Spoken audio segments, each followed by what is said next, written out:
Money, money, I need some money. I need some money, yo. Whoa, whoa, whoa. Imagine money was a person. What currency would you be? Euro, pound, dollar, or your local currency? Okay, let's say you are your local currency. Which note would you be? Have you ever taken a minute to think about that? Don't let your life go unlived, because it's never late. Never late. Hey, I am Jemie.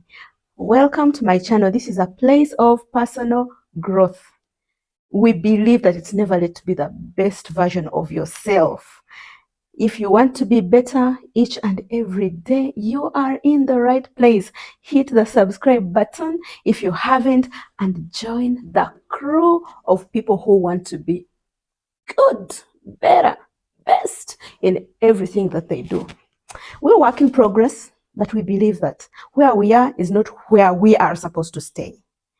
In this conversation, we are talking about money. This is a finance series because, you cannot be a better person physically, emotionally, socially, and then you are not better financially. Somehow you have to balance and make sure in various areas of your life, even spiritually, you are better. So we're talking about money today. So you see how we have temperaments. Like you have tried to study your personality. I'm a sanguine, I'm a choleric, I'm what? You're trying to understand the various aspects of your life. It's time for you to understand your money personality. This is more about how you think, feel, behave towards money. That's why, it's very difficult for you to grow financially if you don't understand your money personality. I want you to just imagine your temperament. When you know your temperament, it becomes easy for you to deal with people, to deal with issues. You understand why you behave a certain way towards certain things. It gives you a better perspective on who you are. The same thing happens with money. When you know your money personality, it gives you an in-depth understanding of why you deal with money the way you do, of why you think about money the way you do. I feel about money the way you do, and this even explains to you why your thoughts about money, your relationship towards money is different from your friends. Sometimes you see how people deal with money and you're like, I don't understand you guys. They also cannot understand you. It's because you have different money personalities. Now let's get into it. There are quite a number of money personalities. I'm going to summarize them into 5. Now the very first one is the saver. There are people who can save. Every money they get, they keep it. Sometimes they don't even know what they are saving for, but they must save because they are scared of being without money. The whole thought of being broke probably takes you back to some old memories. Maybe you grew up struggling financially, so you have that fear of ever going broke. You have that fear of starvation. You fear poverty, in summary. So you save as much as you can. It gives you joy when you check on your bank account and there's lots of money. Now, on the flip side, you don't want to spend. You don't want your money to get finished. In fact, you will not even invest it. What if it gets stolen? You fear risk. You are happier with your money on your account, keeping it right there. When it comes to spending, you're so cautious about spending. I don't know, is that you? Is that you? Like you minimize costs to the T. Now you are a saver. And it's a great thing for you to be able to save. But you see, if you don't grow your money, sometimes where you think you're saving your money, you're not thinking about the inflation, you're not thinking about time value of money. You know that 100,000 that you saved at the beginning of the year in January is not the same 100,000 right now. It's not. You have definitely lost money because as far as we know, inflation keeps on rising. So you think you're saving, but by not growing your money, you're really not saving. And again, because you're just saving, you don't even have a plan for that money. You just want to see money there. Something will come up and you withdraw all the money. One thing I would advise someone that is a saver, have purposeful saving. Don't just keep money there. Keep it for a reason. You decide, for instance, I am going to save for this specific item. Take an example for those of you who celebrate Christmas. If you are a saver, when Christmas expenditures come up, you're going to get all that money you have been saving and you're going to spend it during Christmas and it will be gone. And then the new year you start afresh. Because money is there and you don't have a specific reason for saving it, so you can easily spend it on anything. But even if it's on the same account, just to know this portion of the money I save is saved for Christmas. And then make sure when it's Christmas time, you know how much of those savings are dedicated to Christmas because that is what you are saving for.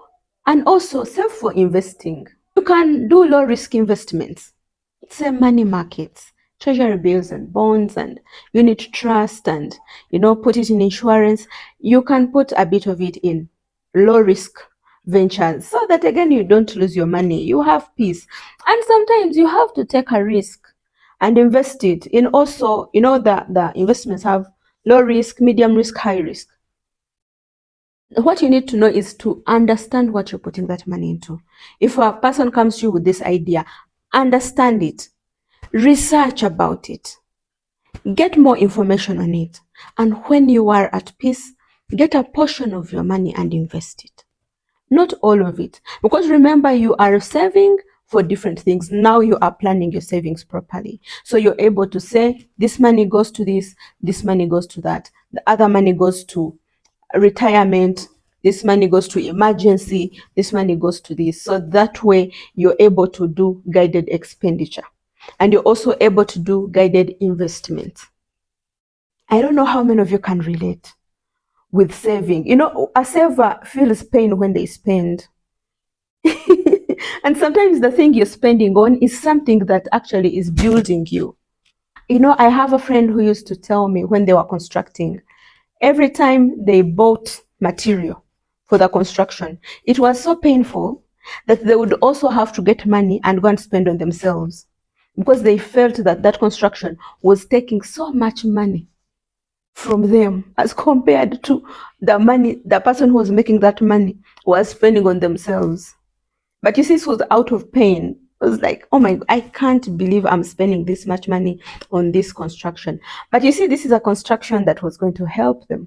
So at the end of it all, you're happy that you did that construction, because if it's rentals or, commercial buildings, you're going to get your money back eventually. But the whole pain of having to spend on it, your first instinct is not to spend money. You will do everything possible not to spend it. You know that phrase we always make of, I know someone who does it cheaper. Yeah, it's a common phrase that we use. Now, savers will prefer someone who does it cheaper any day, anytime. And definitely, we all know how that story ends. If you're a saver, I hope you are understanding why you have that kind of relationship with money.